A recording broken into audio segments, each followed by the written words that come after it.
ہر نعمت کا سوال ہوگا بھائیو بتاؤ، اور دوست ہر نعمت کا سوال ہوگا؟ ایمان کا، کپڑوں کا، آنکھ کا گن نہیں سکتے، اتنی نعمت کا سوال ہوگا؟ پیارے شیخ کی قبر کو اللہ نور سے بھر دے۔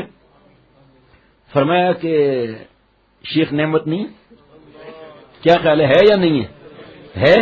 اس کا سوال نہیں ہوگا کہ تمہیں جنید وقت، رومی ثانی، تبریز دورہ دیا تھا، تمہیں سرتاج اولیاء دیا تھا، تم نے اس کی باتوں کی کیا قدر کی؟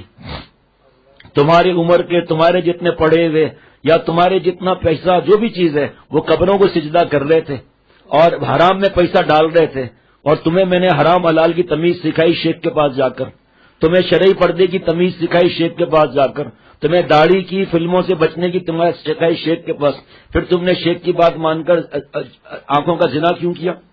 تم نے غیبت کیوں کی، کیوں سنی؟ اے میری ماں، بہن، بہو، بیٹیوں، آپ کو نہیں معلوم کہ اس وقت عورتیں کس گناہوں میں مبتلا ہیں؟ ہمیں گناہوں کی تفصیل بتانے کی ضرورت نہیں، تفصیل سنتے بھی نہیں ہیں۔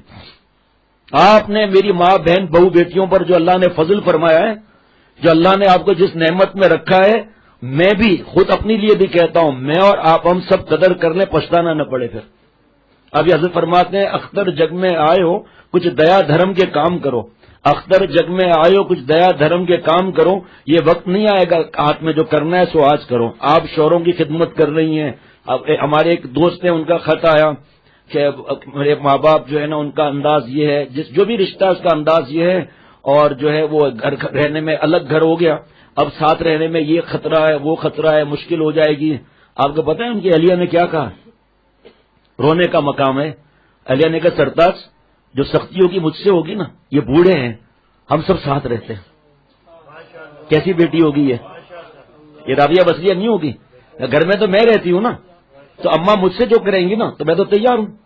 ان کا خط ہے، تو میں نے جواب لکھا کہ بھائی یہ جنت کمانے کا وقت ہے، بیچارے بہت بوڑھے ہو گئے ماں باپ، اور تیری بیوی رابعہ بصریہ ہے کہ جس نے ہاں کہا، دوسری تو کہتی ہیں الگ کرو، اس نے ہاں کہا کہ میں تکلیف اٹھاؤں گی نا، تمہیں کیا ہے؟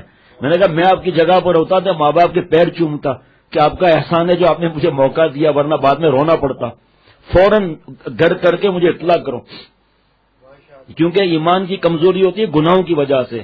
جب گناہ ہو جاتے ہیں تو آدمی کو نہ بہن برداشت ہوتی ہے، نہ بھائی، خون کا رشتہ کوئی برداشت نہیں ہوتا۔ صرف میں ہوں، میری بیوی اور میرے بچے ہیں، باقی سب مر جائیں، سارے بیانات میں دنیا میں کروں، ساری فیکٹریاں میں چلاؤں، ہر جگہ بس میرا ہی نام ہو، جا جا جا ہے یہ سب۔ جہاں تکبر میں کیا ہے کہ دوسروں کو حقیر سمجھنا، یعنی کہ اپنے کو بڑا سمجھنا اور حق نہ بات ماننا، اور جہاں میں کیا ہے دوسروں کو حقیر نہیں سمجھتا، اپنے کو بڑا سمجھتا ہے، میرے جیسا کوئی بھی نہیں ہے۔ اب جب میرے جیسا کوئی بھی نہیں ہے تو ختم ہو گئی۔ اس لیے آج میں بھی سچی توبہ کرتا ہوں، آپ لوگ بھی سچی توبہ کریں۔ اللہ نے ہمیں اپنے شیخ کا مال کتنا دیا ہے، مفت کتابیں مل رہی ہیں، ایک ایک کر کے، دو دو کر کے کتاب لے کے 100 کتابیں جمع ہو گئی، ذرا حساب لگاؤ، 2000 کی کتابیں ہو جائیں گی، 3 لے لو، چلو پڑھو تو صحیح۔